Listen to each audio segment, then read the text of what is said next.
E agora as principais notícias do dia. Jornal Estúdio 43.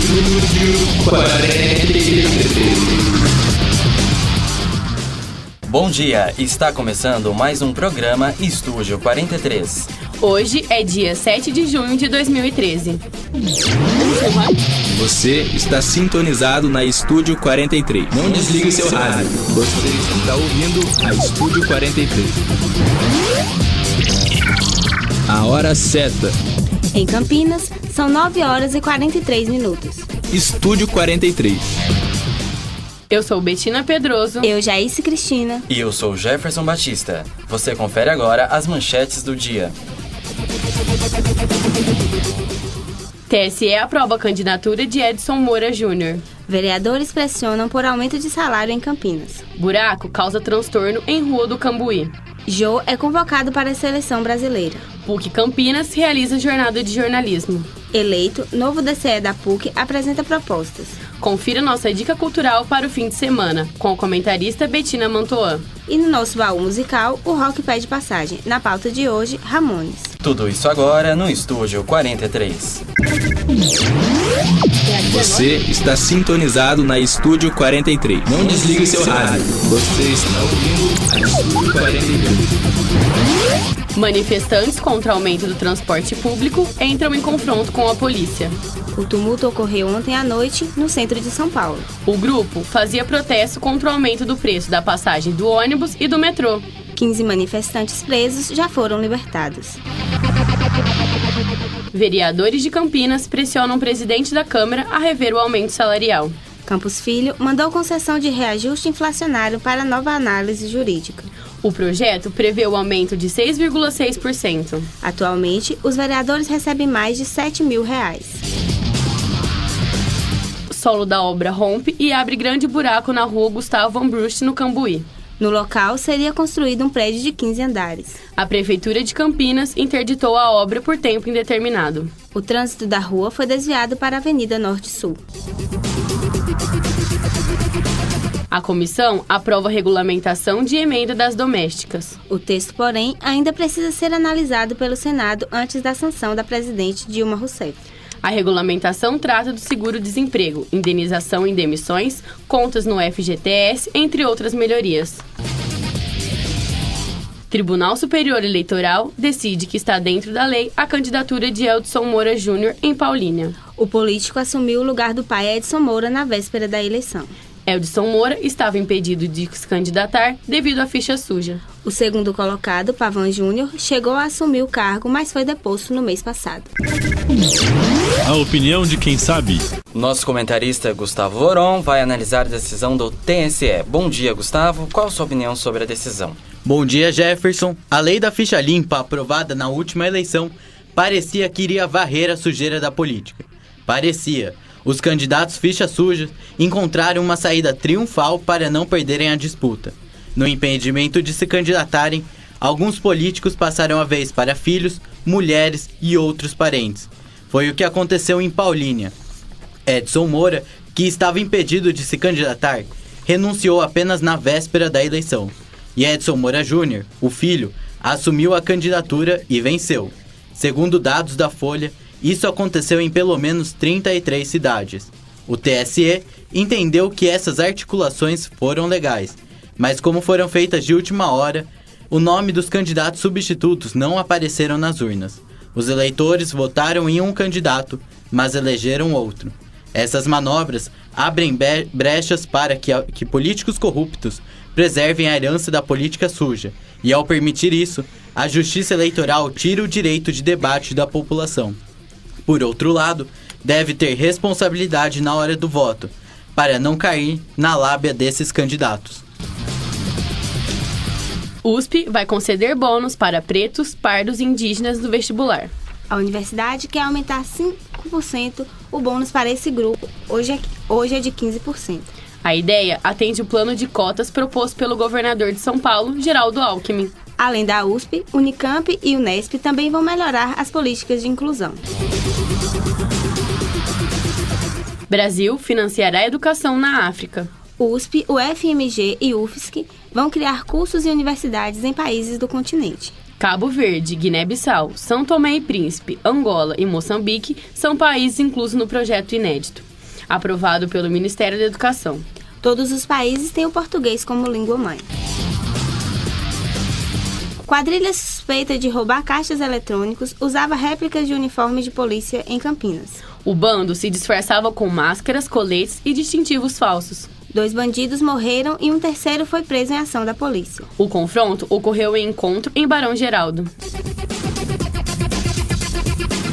Taxa Selic deve subir para 9% na próxima reunião do Copom. É o que afirmam analistas do mercado financeiro. Atualmente, a taxa básica de juros está em 8%. O Banco Central vem aumentando os juros para tentar combater a inflação no país, que está de 6,49% ao ano. O Comitê de Políticas Monetárias reforçou nesta última quinta-feira a tendência em subir os juros no Brasil. Vamos agora com as notícias do esporte no Estúdio 43. San Antonio Spurs derruba Miami Heat e vence primeiro jogo nas finais na NBA. Jogando fora de casa, a equipe do brasileiro Thiago Splitter derrotou o adversário por 92-88. Equilibrado desde o início, o confronto foi emocionante até o final, até que Tony Parker, desequilibrado, acertou a cesta, definiu o jogo a 4 segundos do fim. A segunda partida da série final da NBA acontece na noite de domingo em Miami. Foram libertados 7 dos 13 torcedores do Corinthians, presos na Bolívia. Fotos e uma digital recolhida foram essenciais para a decisão da justiça boliviana. Os torcedores eram suspeitos da morte do garoto Kevin Espada, atingido por um sinalizador no dia 20 de fevereiro. O clube afirmou que continua empenhado em conseguir a libertação dos outros 5 presos no país vizinho. Jô é convocado para a seleção brasileira. O atacante Jô foi chamado por Felipão para disputar o amistoso contra a França no domingo. Ele foi convocado para o lugar de Leandro Damião, que foi cortado do amistoso após sentir uma lesão na coxa direita no treino de ontem da seleção. Damião será avaliado hoje pela comissão técnica, que dará então a confirmação se o atleta tem ou não condições de integrar o grupo que disputará a Copa das Confederações. A opinião de quem sabe. E essa troca na seleção é o tema do nosso comentário de esporte de hoje com Marcel Kassab. Bom dia, Marcel. João é um bom nome para a seleção brasileira? Bom dia, Jefferson. Bom dia, ouvintes. Eu acredito que sim. O Filipão acertou na escolha do Jô como atacante. Ele tem se mostrado um jogador importantíssimo para o Galo nessa Libertadores e é inclusive o artilheiro do time na competição. Algo que pesou a favor para a convocação dele foi o fato das características dele serem bem parecidas com as do Damião. E essas características agradam muito o técnico Luiz Felipe Scolari. A partir dessa convocação, percebe-se também que nomes como Alexandre Pato, Luiz Fabiano e Ronaldinho Gaúcho vão ficando cada vez mais fora dos planos do técnico da seleção. O Brasil já está devendo algum tempo, né? Deve muito. Esperamos que isso mude agora na Copa das Confederações. Bom, essas foram as principais notícias do Brasil e do mundo. Intervalo rápido e já voltamos. Você está sintonizado na Estúdio 43. Não desligue seu rádio. Você está ouvindo a Estúdio 43. Você tem vários pequenos motivos para fazer sua doação aos projetos do Unicef e vai conhecer agora alguns deles. Lucas, 7 anos. Francisco, 5 anos. Vânia, 6 anos. Marcelo, 4 anos. Os projetos do Unicef beneficiam milhares de crianças em todo o Brasil, oferecendo educação, saúde, proteção, cidadania e uma vida melhor. Dê oportunidades. Acesse www.unicef.org.br e faça a sua doação. O Corsini assiste crianças carentes com AIDS através da UAI, Unidade de Apoio Infantil, e para tanto, sua ajuda é fundamental. Participe da campanha do Quebra-Cabeça, compre uma de suas peças e se torne sócio contribuinte. Você ajuda e ainda ganha descontos de até 50% em cinemas e outros estabelecimentos. Doe, você escolhe o valor, a data e como pagar. Pense nas crianças que precisam do Corsini e de você. Corsini, você conhece, você ajuda. Você está sintonizado na Estúdio 43. Não desligue seu rádio. Você está ouvindo a Estúdio 43. Voltamos com o Estúdio 43 e a pauta agora é a Jornada de Jornalismo da PUC de Campinas. O tema deste ano foi Correspondentes Internacionais e o Estúdio 43 preparou um especial sobre o evento. Luiz Carlos Azenha, que trabalhou vários anos em Nova York pela TV Globo, foi o primeiro palestrante. Luiz Carlos Azenha participou da Jornada de Jornalismo da PUC Campinas e falou sobre a cobertura internacional no jornalismo. Com uma carreira profissional recheada de boas histórias para contar, falou sobre suas experiências em outros países. Para fazer essa e as outras reportagens dessa série, eu tive muita dificuldade, porque, obviamente, que eu fui com uma equipe de brasileiros, temos cara de ocidental na visão do paquistanês, e eles nos confundem com o americano. Então, a primeira coisa que você tem que dizer é que você não é americano. O risco de você morrer na rua assim, é grande, né? Não só por ataques terroristas, mas porque as pessoas rejeitam a presença, especialmente de jornalistas ocidentais, que costumam falar mal apenas do Paquistão. Mesmo com todos os perigos em gravar em território paquistanês, o Luiz Azenha afirmou ser gratificante conhecer as diversas culturas de outros países. Segundo ele, o Brasil ainda vê o mundo com uma visão estrangeira, e é necessário mudar essa situação. Eu acho que você dissociar a pauta da leitura dos jornais. Se eu pudesse recomendar alguma coisa para os estudantes hoje, é você ler o jornal muito criticamente. Porque os nossos jornais brasileiros são muito dependentes, é procurar ampliar um pouco, ir para os meios alternativos, ver os documentários que são feitos a respeito da Venezuela, o assunto que te interessa, a Venezuela, Mercosul, e no que os acadêmicos estão escrevendo. Azenha ressalta a importância da leitura crítica dos jornais e acrescenta a necessidade de pesquisar sobre os diversos assuntos para ter uma maior variedade de opiniões. O segundo jornalista a falar com os estudantes foi o pernambucano Cléster Cavalcante, na matéria de Gustavo e Natane. Cléster Cavalcante contou sobre seu livro, Dias de Inferno na Síria, que retrata a passagem do jornalista pela guerra no país do Oriente Médio. O jornalista descreveu um momento de tensão que passou na cidade de Homs. Preferia, do fundo do coração, ter levado uma surra de 5 horas todos os dias do que ter aqueles caras apontando na minha cabeça. Não tem tortura como essa, cara. Quem nunca passou por isso, eu nunca imaginei que era aquilo. O jornalista relatou que foi para a Síria com o intuito de cobrir a guerra, mas se surpreendeu de uma forma que não imaginava. Cobrir uma guerra, para mim, é trabalho. E foi uma experiência fantástica. Você leu o livro, você viu. O que eu passei na Síria foi tão angustiante quanto maravilhoso também, por outro ponto de vista. Assim, quem é que imaginar que eu ia fazer 3 grandes amigos na cela, sabe? O jornalista ressalta a importância do escritor em cobrir fatos em loco. Tem uma coisa de adrenalina, sabe, assim, quando você tá num negócio desse, cara, meio que vicia, sabe, eu não sou correspondente de guerra, eu fui cobrir uma guerra, fazer a matéria, né, mas e tem uma coisa que me fascina muito no meu trabalho, que é poder estar no local onde a história está acontecendo, né? Os livros de história vão passar a falar da guerra da Síria. Eu vou poder falar, eu estava lá, entendeu? Cléster também comentou sobre a falta de informações que o brasileiro tem a respeito de outras culturas. A gente tem uma ideia muito equivocada, né? Graças a nós, a mídia, né, muitas vezes, de que muçulmano é todo terrorista, maluco, né? Eu fiquei preso numa penitenciária, numa cela com mais de 20 presos, e não me senti em nenhum momento ameaçado lá dentro da cela. Pelo contrário, me senti protegido, confortado, querido, respeitado, fiz amigos lá dentro, entendeu? Já no segundo dia do evento, Luciana Vasconcelos comentou as dificuldades pessoais dos correspondentes fora do país.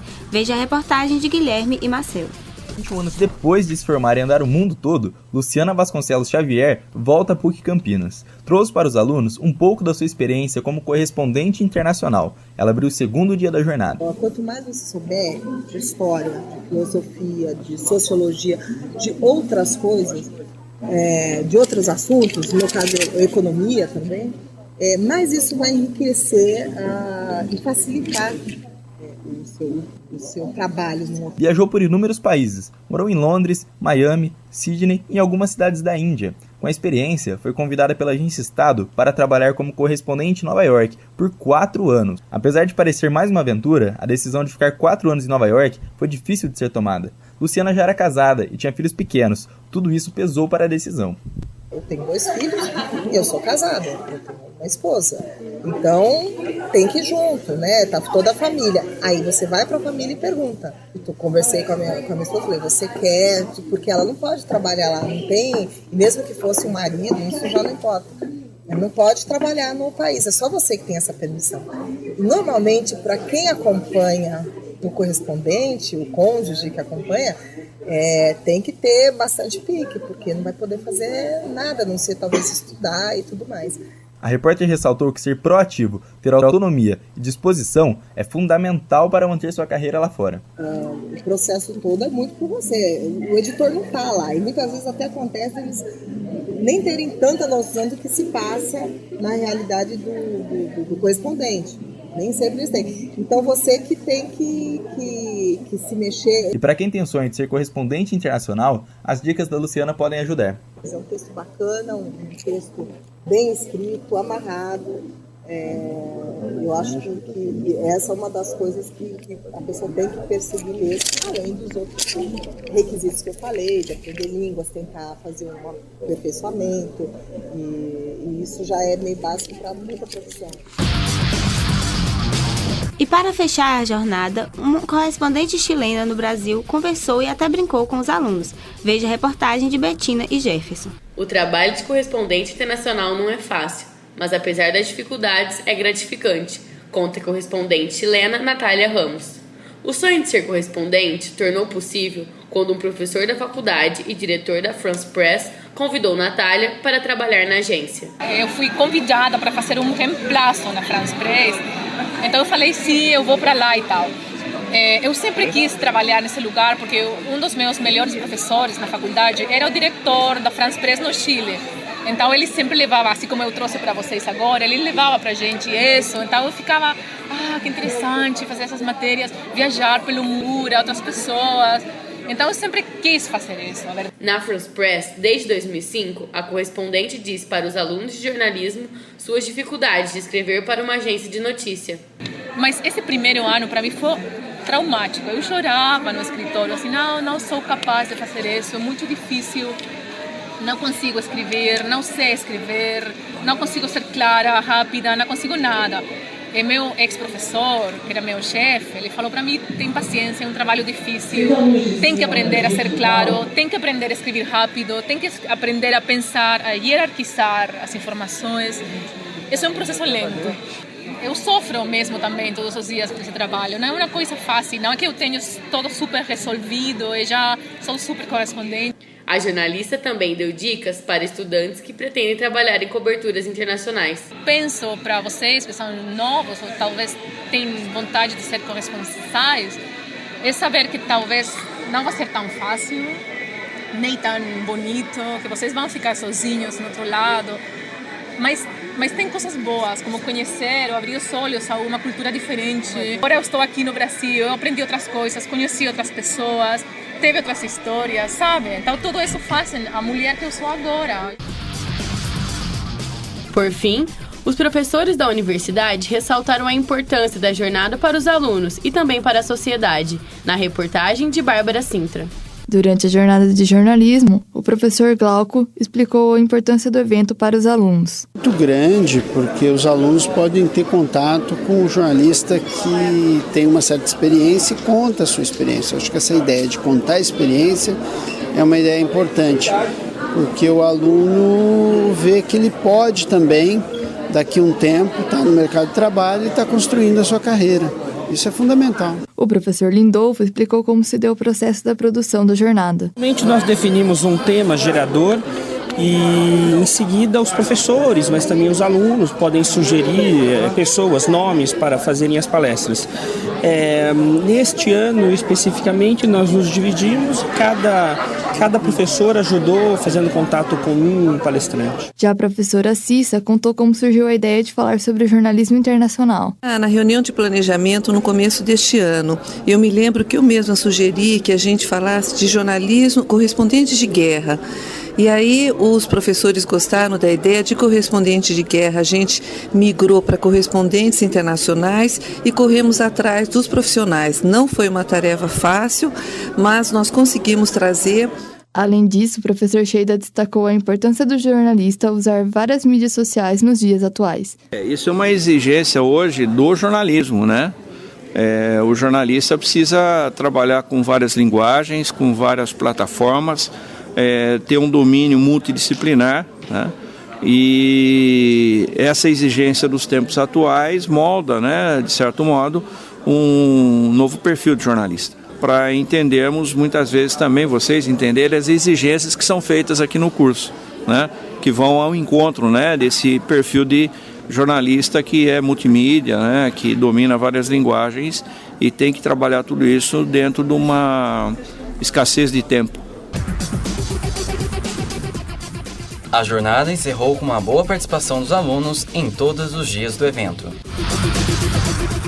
O Diretório Central dos Alunos da PUC Campinas realizou a eleição no último mês de abril. A chapa Podemos Sorrir Outra Vez venceu a eleição e agora destaca as propostas para a repórter Juliana Sheridan. A chapa Podemos Sorrir Outra Vez, vencedora da votação do DCE, venceu com 60% dos votos. O representante Rony Romanini afirma que a chapa trará melhorias aos alunos. Quais as propostas do DCE? A gente quer tirar um pouco da hierarquia da universidade. Não é que a gente desrespeita a hierarquia. A gente só acha que não pode servir, a faculdade não pode ser o reitor manda e os alunos obedecem. A gente quer criar um espaço onde o aluno possa tomar mais decisões em nome da universidade, poder dialogar com o reitor, poder questionar se as decisões de repente não forem boas para eles. E também promover coisas culturais, trabalhar bastante em cima disso. A gente dividiu algumas coordenadorias, como a gente foi a chapa que ganhou, a gente teve o poder de escolher o sistema colegiado e não presencial. Então vão ter algumas coordenadorias atuando em algumas áreas específicas.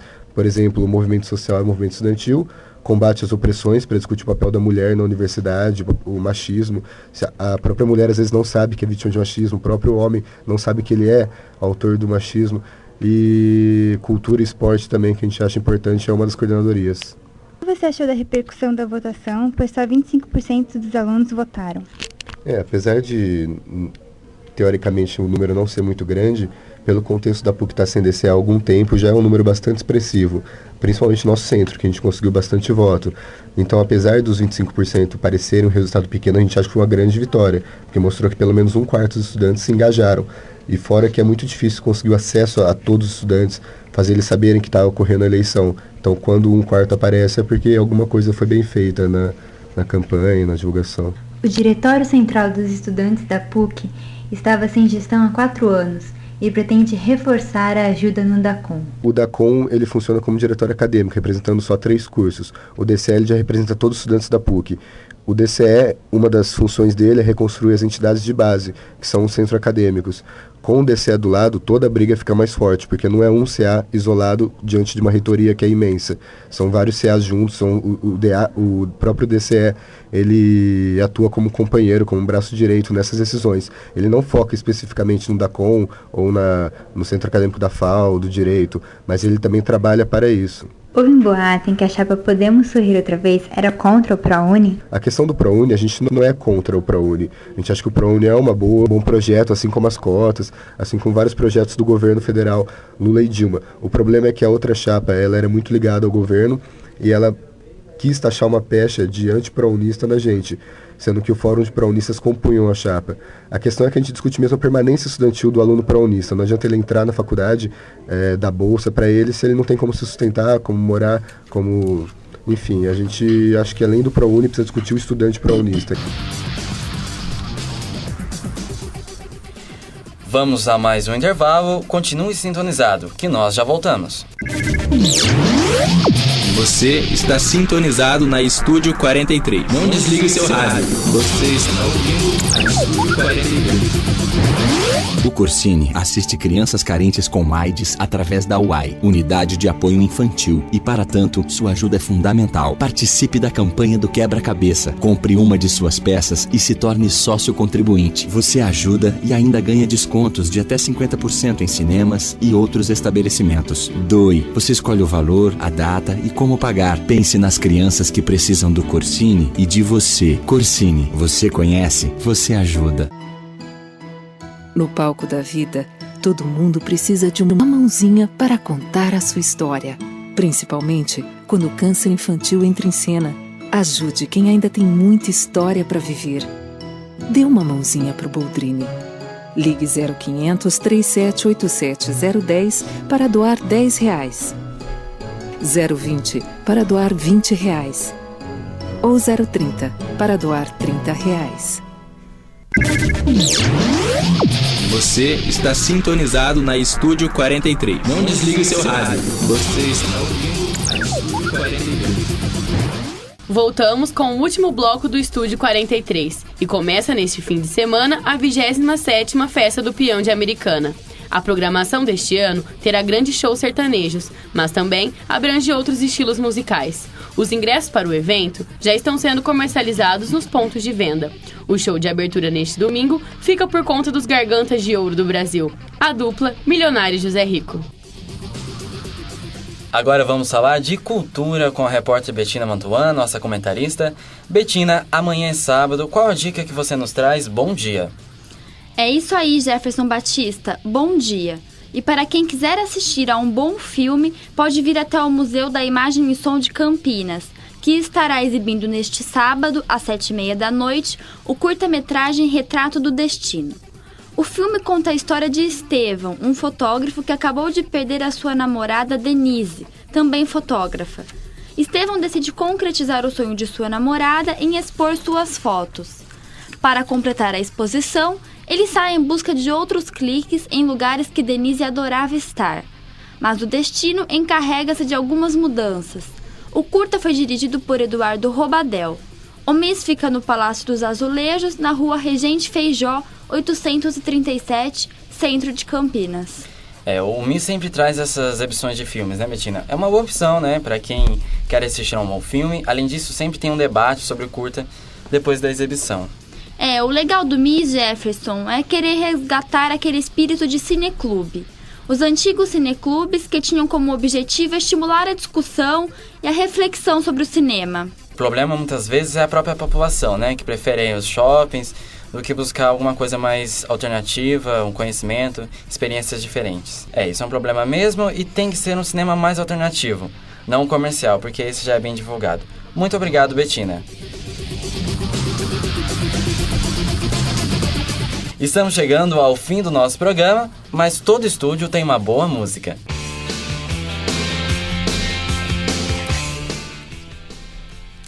O bom e velho rock perde passagem com Ramones.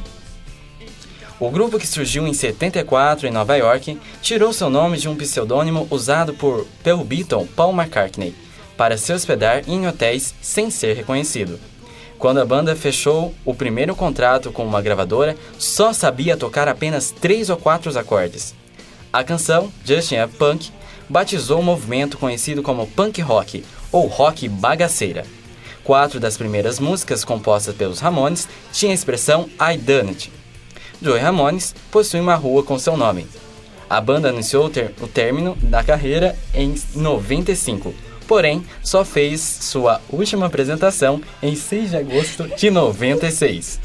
O único Ramones vivo é o baterista Tony Ramones. Ouça agora Pet Sematary, da banda.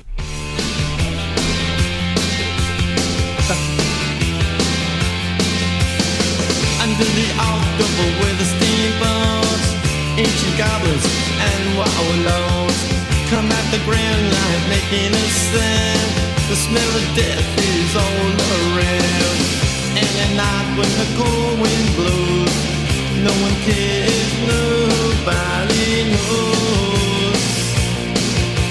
I don't wanna be buried a pet cemetery. I don't want to live my life again. I don't want to be buried in a pet cemetery. I don't want to live my life again. Fall addicted to the sacred place. This ain't a dream, I can't escape. Molars and fangs that are picking up bones. Spirits moaning among the tombstones. And at night when the moon is bright, someone cries something ain't right. I don't wanna be buried in a pet cemetery. I don't want to live my life again. I don't wanna be buried in a pet cemetery. I don't want to live my life again.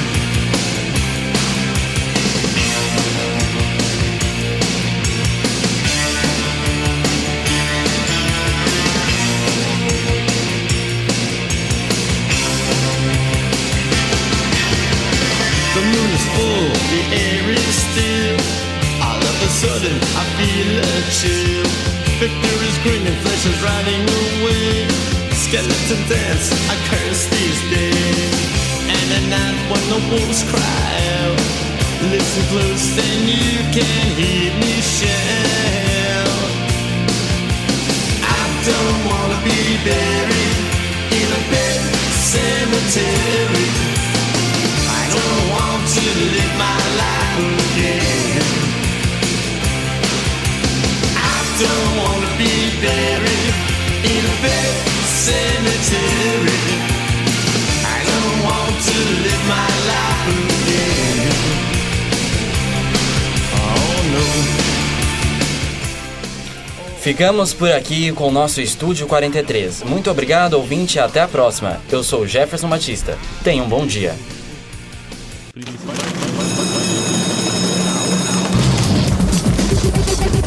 Você acompanhou as notícias do Jornal Estúdio 43. Jornal Estúdio 43.